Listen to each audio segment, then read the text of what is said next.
प्रत्येक जाती धर्माचा विद्यार्थी त्या वसतिगृहात आला पाहिजे, म्हणजे जात पात या गोष्टींना सुरुंग लावण्याचे काम छत्रपती शाहू महाराज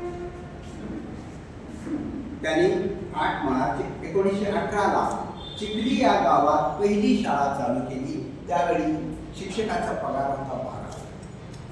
1917-18 यामध्ये सक्तीचं आणि मोफत या दृष्टीने त्यांनी शाळा चालू केली आणि जर एखादा विद्यार्थी गैरहजर असेल तर त्याच्या पालकाला 1 रुपया दंड, म्हणजे पालकाची जबाबदारी होती की त्या मुलाला शाळेत पाठवलंच पाहिजे।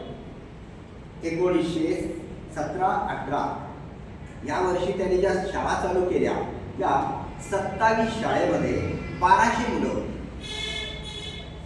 तर 21-22 या 5 वर्षात 420 शाळा तयार झाल्या आणि त्यामध्ये 22,007 एवढी विद्यार्थी संख्या झाली आणि उत्पन्नाच्या 6% शाळेवर खर्च करायचं, शिक्षणावर खर्च करायचं हे धोरण त्यांनी अवलंबलं आणि 6% जी रक्कम होती उत्पन्नाची, ती रक्कम इतर कोणत्याही गोष्टीसाठी वापरायची नाही। म्हणजे आता हे पैसे दुसरीकडे वळवले असं काही चालणार नाही। 6% ही रक्कम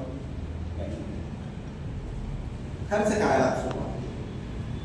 त्याचबरोबर हे जे दलित किंवा बहुजन समाजातले विद्यार्थी होते ते कोणी आपल्याकडे अधिकारी नाही या दृष्टीने त्यांनी अधिकारी निर्माण करण्यासाठी आरक्षणाची सोय केली।